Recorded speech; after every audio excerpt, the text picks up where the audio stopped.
꿈의 미로, 문들이 저주를 속삭이는 꽃 먼지들이 유일하게 막힌 창문을 통해 들어오는 햇빛 속에서 춤을 추고 있었다.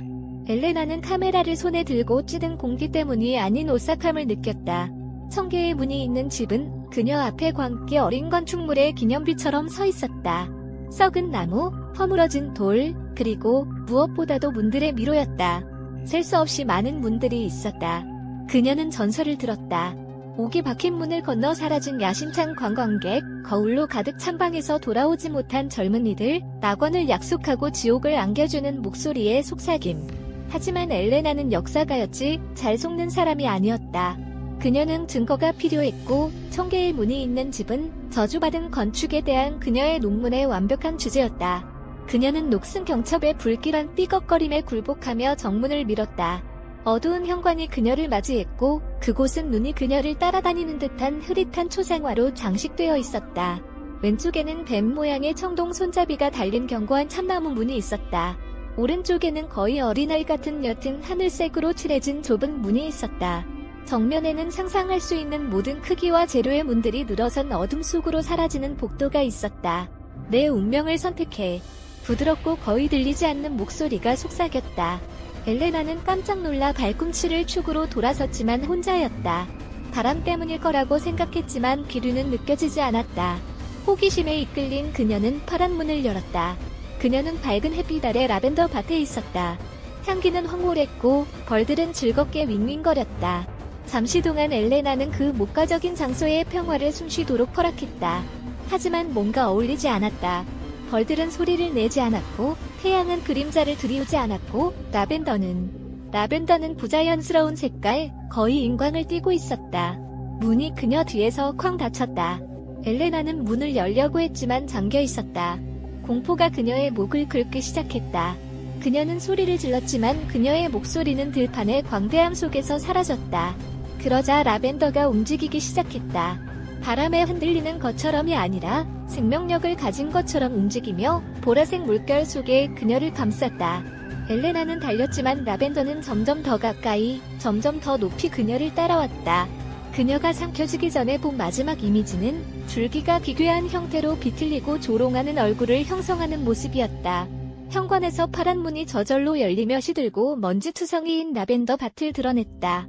엘레나는 어디에도 없었다. 같은 운명을 겪지 않기로 결심한 엘레나는 용기를 내어 뱀이 있는 참나무 문을 선택했다. 문을 열자 뜨겁고 숨막히는 정글의 열기가 그녀를 맞이했다. 공기는 짙고 습했으며 알려지지 않은 동물의 소리로 가득 차 있었다. 원숭이들이 멀리서 울부짖고 곤충들이 그녀 주위에서 삐걱거리고 땅은 보이지 않는 생물의 힘으로 떨렸다. 그녀는 조심스럽게 나아가며 덤불 속을 헤쳐나갔다. 갑자기 그녀는 뒤에서 존재감을 느꼈다.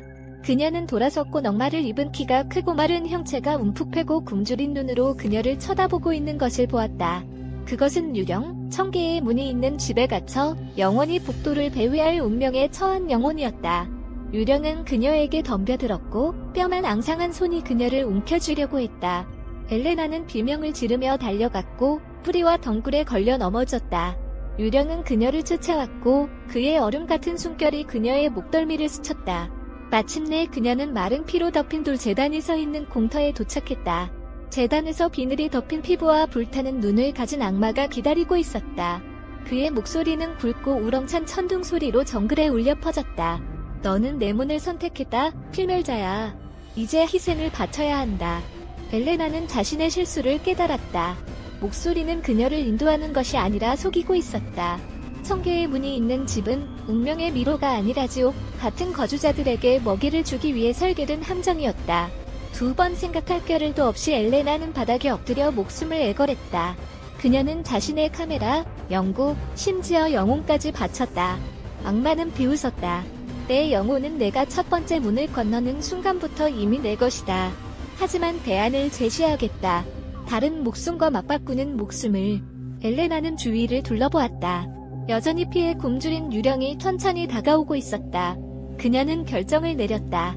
절망의 외침과 함께 그녀는 유령을 재단으로 밀어 악마에게 희생물로 바쳤다. 악마는 유령을 집어삼키며 만족스럽게 으르렁거렸다. 엘레나는 그 틈을 탐문으로 돌아갔다. 그녀가 악마를 잡으려고 할 때 문을 건넜다.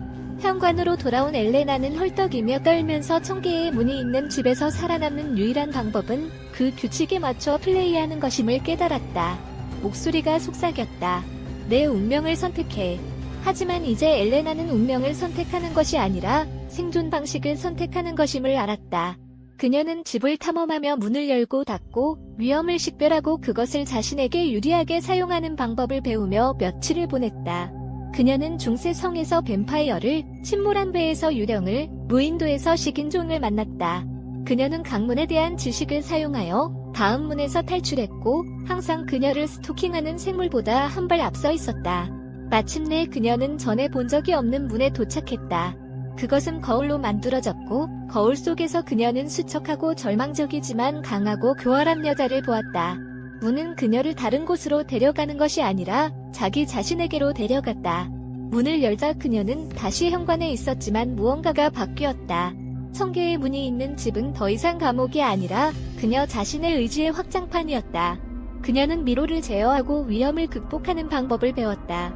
엘레나는 문과 유령을 뒤로하고 집에서 나왔다. 그녀는 들어왔을 때와 같은 사람이 아니었다. 천개의 문이 있는 집은 그녀를 다른 무언가, 덜 인간적인 무언가로 변화시켰다. 그녀는 대학으로 돌아가 논문을 발표했고 저주받은 건축 분야의 저명한 전문가가 되었다. 하지만 그녀는 다시는 행복하지 않았다.